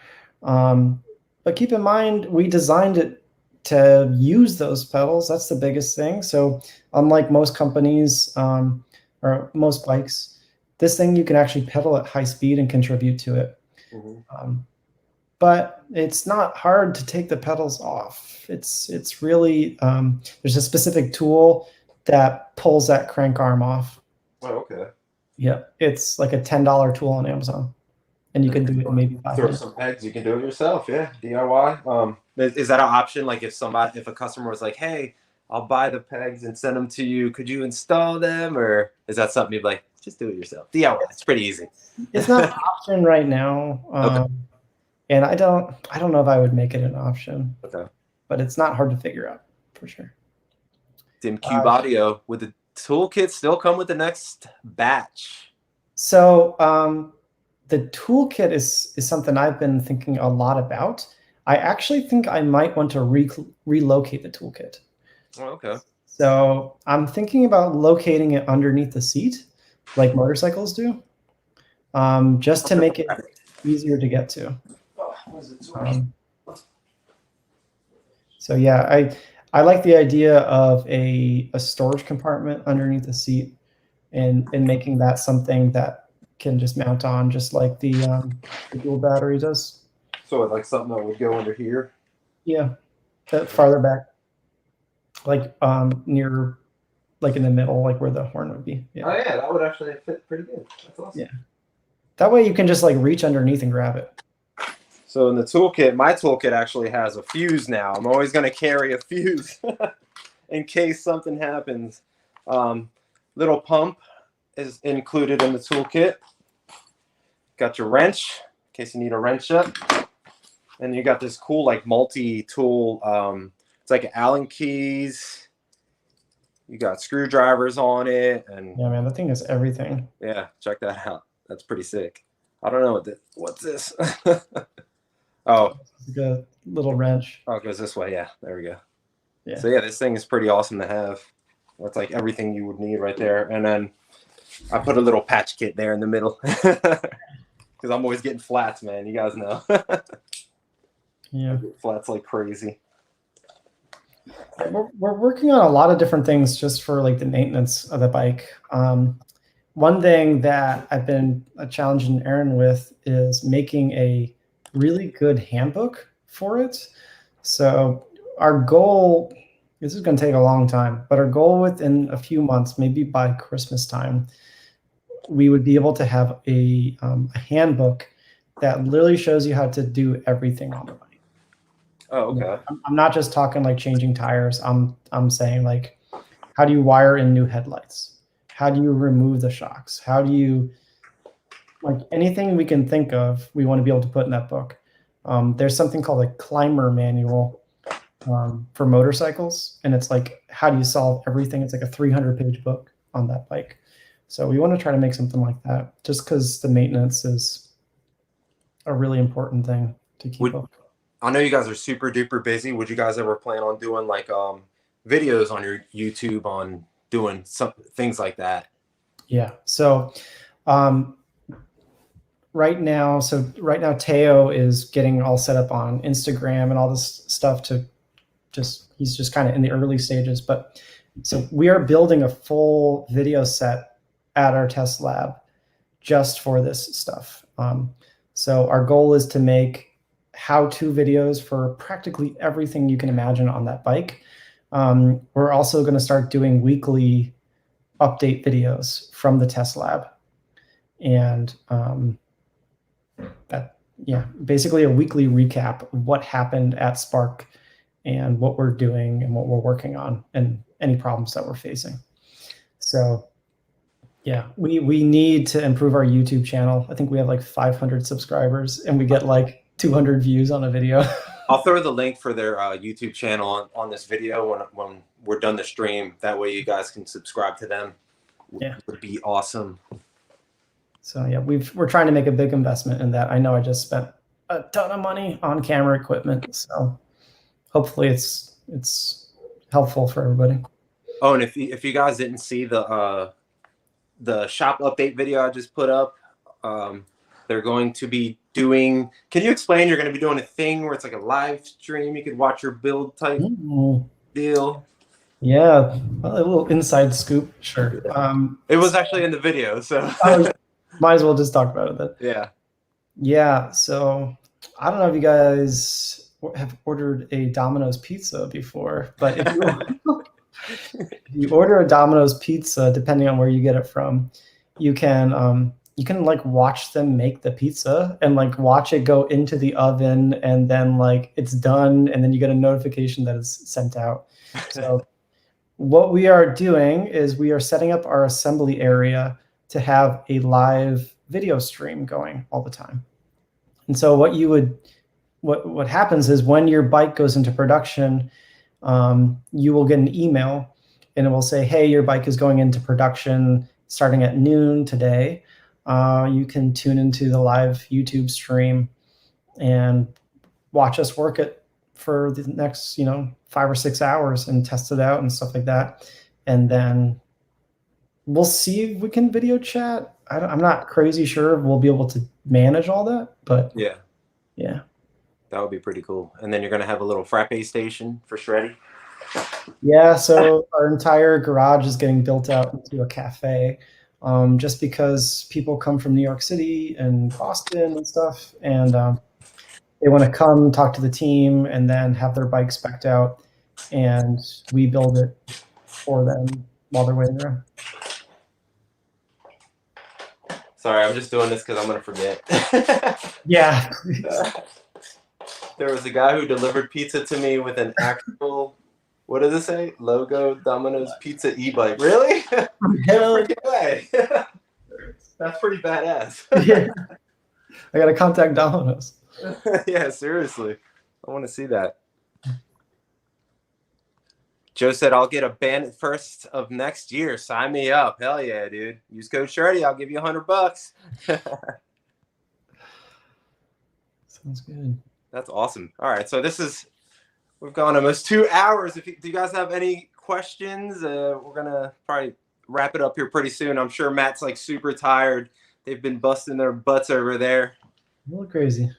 I wish battery builders would shoot a video of your battery getting built. Add-ons like fuses and potting would be easier. Yeah. The battery technology is kind of a crazy area right now. There's such a crazy demand for batteries right now that it's been difficult to make sure that we get good ones. I know we had a batch of our cruiser bikes. We ran it I think we had 5 batteries that on the first test rides out on the facility, they blew fuses.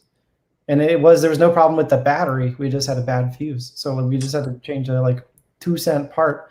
But there are people cutting corners everywhere. So we have to triple check everything.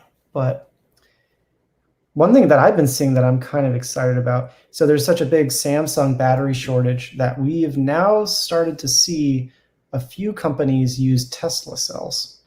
Oh, so, yeah. I think Paltima said he just got some Tesla batteries for his e-bike. Yeah. That's pretty cool. I don't know. I'm going to try that out.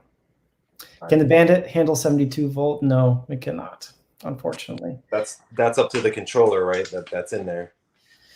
Yeah, you would have to swap out the controller, which is not difficult, and change the battery, obviously. Is it possible to use 252s? Yeah. And 248s if you want. Yeah. So that would be super awesome. Yeah, 52 is way more efficient. Yeah, than the 48. Yeah. That would be pretty cool, yeah. So with the 52 volt, you do get a little more top end speed, I've noticed. Yeah, when you're running this one. So that's pretty cool. And it keeps that high top speed longer across the whole power band, as you get lower on charge. Yeah, usually when batteries go low, it'll start slowing down a lot. But with the 52 volt, you can keep up that top speed a little bit longer, which is pretty cool. Definitely. Really awesome. So yeah, guys, if you guys have any suggestions for the Bandit, you're going to be building Shreddie's Bandit. Any kind of suggestions, please drop them in the comments or send me a DM on Instagram, message me or message Spark. Let them know what you want to see on the channel, because we're going to be upgrading this Bandit with you guys and pretty much giving you guys what you want to see. So that's why we're doing these Mod Mondays. Next week, I'm not going to be here. I will be in California. So the next week's mod video is going to be actually the motorcycle headlights on the Super 73RX. I got motorcycle headlight on the Aero Rider and then the motorcycle headlights on the Wicked Thumb. They're really awesome motorcycle headlights from Wicked Thumb. Super bright LEDs. They work from a 12 volt all the way up to a 72 volt e-bike. Awesome. You guys are going to love the comparison. So that'll be next Monday. And then after that, we could figure out if we want to slap this on there or slap the salmon cooker on there or cook some salmon. And then we got these little things, little reflective things. Look super cool. If you guys want to see different, I don't even know, different tires. We already got the shocks on there. Different headlights, different handlebars. I mean, whatever you guys have ideas, we're totally down to check them out.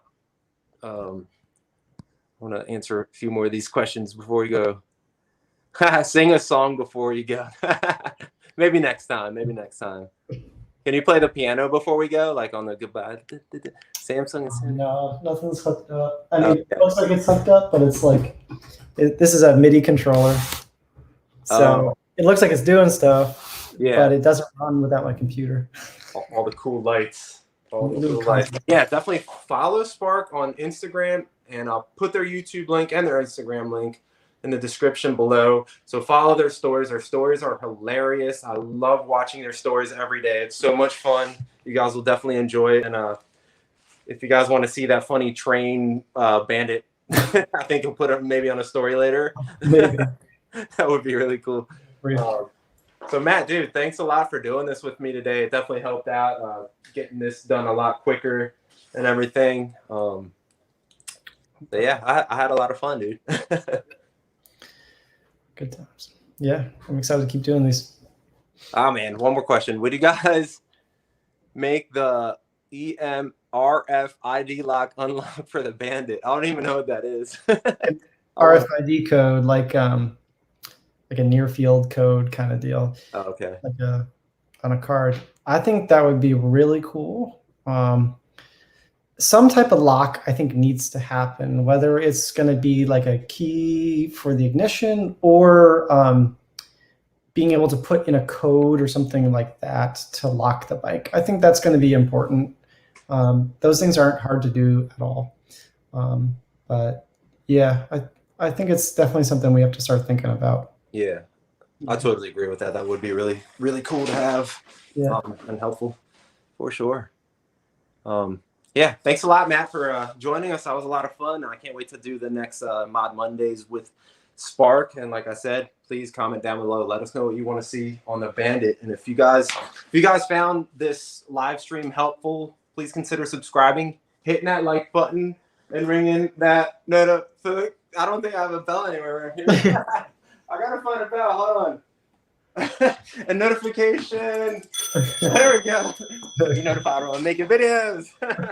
Are you guys ready? Or hold on, I'm kind of skipping. Thank you guys for joining. Thank you guys for watching. Are you guys ready for the moment of silence for the subscribe button? In 3, 2, 1, hit that subscribe. Heads down. All right, guys. I'll see you in the next mod.